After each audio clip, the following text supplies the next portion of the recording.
একটু আগে বিএনপির স্থায়ী কমিটির সদস্য জনাব সালাউদ্দিন আহমদ সাহেব বলেছেন, আমরা সবাই রাষ্ট্রের কাছ থেকে দাবি দাওয়া পেশ করি, খুব স্বাভাবিক, কিন্তু রাষ্ট্রকে আমাদের দেওয়ার চেষ্টা করা দরকার। তার সাথে পরিপূর্ণভাবে সহমত পোষণ করে একটি কথা আমি বলতে চাই, সেটা হলো এদেশের 3 লক্ষ মসজিদের কমপক্ষে 6 লক্ষ ইমাম মুয়াজ্জিন রাষ্ট্রকে দেওয়ার জন্য প্রতিনিয়ত চেষ্টা করেন এবং দিয়ে যাচ্ছেন। দুর্ভাগ্যজনক বাস্তবতা, স্বাধীনতার 50 বছর পরেও ইমাম মুয়াজ্জিন এবং আলেম ওলামাদের কোনো অবদানের স্বীকৃতিটুকু রাষ্ট্র কখনো দিতে পারে নাই। আজও বাংলাদেশের চেহারাকে যদি পরিবর্তন করে দিতে হয়, আজও বাংলাদেশকে যদি স্বনির্ভর করতে হয়, আজও বাংলাদেশের পরিবেশ সচেতনতা সৃষ্টি করে যদি সাফল্য অর্জন করতে হয়, পরিবেশ বিপর্যয় যদি রোধ করতে হয়, যে কোনো দুর্যোগ মোকাবেলা যদি সফলভাবে করতে হয়, দেশের শুধু মসজিদগুলোকে, ইমাম মুয়াজ্জিনদেরকে যদি রাষ্ট্র অন করে, ইমাম মুয়াজ্জিনদেরকে যদি সে সুযোগ দেয়, তাদেরকে যদি অন্তত কাজ করবার পরিবেশটা করে দেয়, আমার বিশ্বাস বাংলাদেশের চেহারা পরিবর্তন করতে আর কোনো কিছুর তেমন বেশি প্রয়োজন হবে না। 3 লক্ষ মসজিদ, সরকারি হিসেব মতো কমপক্ষে 3 লক্ষ মসজিদ, আরো বহু আগে বলা হয়েছে, সেটা এখন 3 লক্ষের অনেক বেশি চলে গেছে স্বাভাবিকভাবে। 3 লক্ষ মসজিদে প্রতি জুমার দিনে 12:30 থেকে 1:30 পর্যন্ত এই সময়ের মধ্যে গড়ে যদি 100 মানুষ একটা মসজিদে জুমার নামাজে খতিব সাহেবের খুতবা শোনার জন্য আসেন, তাহলে 3 কোটি মানুষ হয়।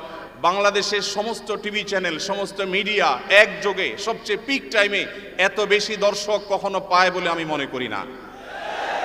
এবং সারা সপ্তাহের সবচাইতে মূল্যবান সময় বৃহস্পতিবার রাতে, শুক্রবার অফিস নেই, স্কুল কলেজ নেই, মাদ্রাসা নেই, সবাই ফ্রেশ একটা ঘুম দিয়ে, সপ্তাহের সবচাইতে ভালো গোসলটা দিয়ে, সবচেয়ে ভালো নাস্তাটা করে, সবচেয়ে সুন্দর পোশাকটা পরে, সবচেয়ে ভালো আতর পারফিউম ব্যবহার করে, সবচেয়ে মূল্যবান সময়টা খতিব সাহেবদের সামনে গিয়ে দোজানো হয়ে বসে।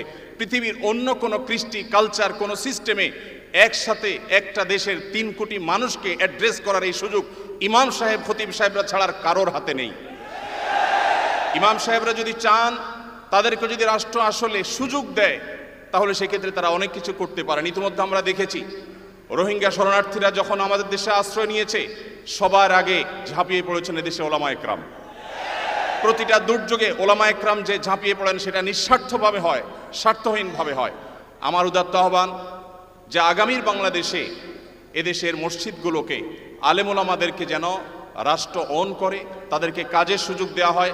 কোনো বেতন ভাতার সুবিধা দেওয়া, এটা আসলে দয়া দাক্ষিণ্যের বিষয় নয়। এদেশে আইনশৃঙ্খলা যতটুকু নিয়ন্ত্রণে আছে, এর জন্য আইনশৃঙ্খলা রক্ষাকারী বাহিনী, সংশ্লিষ্ট বিভিন্ন ডিপার্টমেন্টে যেমন অবদান আছে, আমি মনে করি মসজিদের মিম্বরগুলো, মাহফিলের মঞ্চগুলোর অবদান তার চাইতে কোনো ক্রমে কম নয়। এদেশ থেকে যৌতুককে যে জাদুঘরে পৌঁছে দেওয়া হয়েছে, কারা জাদুঘরে যৌতুককে পৌঁছে দিয়েছে? এদেশে যৌতুকের অভিশাপ থেকে মুক্ত করার সবচেয়ে বড় ক্রেডিট একমাত্র ওলামা একরামের।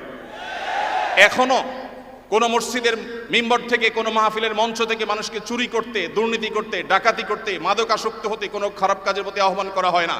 এই সমস্ত মঞ্চগুলো থেকে বহু মানুষ খারাপ পথ থেকে ফিরে আসে। আমরা যদি একটা সৎ, দক্ষ এবং ভালো নাগরিক গড়ে তুলতে চাই, তাহলে সেক্ষেত্রে মসজিদগুলোকে আমাদের অন করতে হবে। আমি বিশ্বাস করি আগামীর বাংলাদেশে সেটি হবে, আমরা সবাই সেটি প্রত্যাশাও করি। আমরা মসজিদ কেন্দ্রিক যে সমস্ত ব্যবস্থাপনা করা যায়, পরিবেশ সুরক্ষা, পরিচ্ছন্নতা অভিযান, দারিদ্র্য বিমোচন, স্কিল ডেভেলপমেন্টমূলক বহুমুখী কার্যক্রম আমরা সম্পন্ন করতে পারি। আমি সালাউদ্দিন ভাইয়ের সাথে পরিপূর্ণ একমত। শুধুমাত্র রাষ্ট্রের কাছ থেকে নেওয়ার ব্যাপার না, আমাদেরকে দেওয়ার চেষ্টা করতে হবে। এবং আমার বিশ্বাস ওলামা একরাম সেটা করতে চান, কিন্তু তাদেরকে সেই সুযোগটা দেওয়া হয় না। এদেশের আলেমদের কোন অবদানকে আজ 50 বছরের মধ্যে স্বীকৃতি দেওয়া হয়েছে আমি জানতে চাই। দুর্ভাগ্যজনক বাস্তবতা, সেটি আসলে হয়নি। তো আমরা নতুন বাংলাদেশে অন্তত প্রত্যাশা করি যে আমরা সবাই মিলে, শুধু আলেম ওলামা নয়, সকল ধর্মের মানুষ কাঁধে কাঁধ মিলিয়ে আমাদের এই প্রিয় বাংলাদেশকে আমরা বিশ্বের দরবারে উন্নতির চরম শিখরে পৌঁছতে চাই। আমাদের পরে স্বাধীনতা অর্জন করে পৃথিবীর বহু দেশ এমন অগ্রসর হয়েছে, যেটা দেখে আমাদের কষ্ট হয়, দুঃখ হয়। আজকে ভূমিকম্পের যে ভয়াবহতা নিয়ে প্রত্যেকটা মানুষ আতঙ্কে দিন পার করছে, কি হয়েছে এদেশে? একটি মানুষের জীবন নিরাপদ করবার জন্য যথাযথ ব্যবস্থাটুকু পর্যন্ত আমরা নিতে পারিনি। আমি আশা করি আগামীর বাংলাদেশে যারাই আসবেন আমরা প্রত্যেকে এই ব্যাপারগুলোতে সচেতন থাকব। আমরা দোয়া করি আল্লাহ রাব্বুল আলামিন আমাদের রাজনৈতিক নেতৃত্বকে সেরকম শক্তি, সামর্থ্য, মানসিকতা সব কিছু দান করেন। ওলামায়ে কেরামের মূল্য যদি কোনো জাতি দিতে না পারে, তাদের চেয়ে বড় দুর্ভাগা আর কেউ হতে পারে না। আমি প্রায় সময় বলি, এই দেশকে যদি নিরলসভাবে, নিঃস্বার্থভাবে কোনো মানুষ ভালোবাসে, ওলামায়ে কেরাম হলেন সেই মানুষগুলো। অনেকে আছেন যাদেরকে হয়তো পার্শ্ববর্তী দেশ গ্রহণ করবে, অনেকে হয়তো আমেরিকা গ্রহণ করবে। ওলামায়ে কেরাম তাদের জায়গা এই দেশ, এই মাটি, ইনশাআল্লাহ তাআলা। তো আমি আশা করছি মসজিদে ওলামায়ে কেরাম নির্বিঘ্নে তাদের দায়িত্ব পালন করবেন। আলেমদেরও দায়িত্বশীলতার জায়গা আছে, আলেমরা যথেষ্ট দায়িত্বশীলতার সাথে আমাদের দায়িত্বগুলো পালন করতে হবে। রাষ্ট্রকে এগিয়ে নিয়ে যাওয়ার পিছনে আমাদের ভূমিকা পালন করতে হবে, ঐক্যবদ্ধভাবে কাজ করতে হবে। সেই সাথে রাষ্ট্র আলেমদেরকে ওন করতে হবে, আপন করতে হবে, সেই সুযোগ দিতে হবে, সেই স্বীকৃতি দিতে হবে। আমি আশা করছি আগামীর বাংলাদেশ সেই জিনিসটি হবে। আমাদের সবাইকে আল্লাহ তাআলা সেই তৌফিক দান করুন।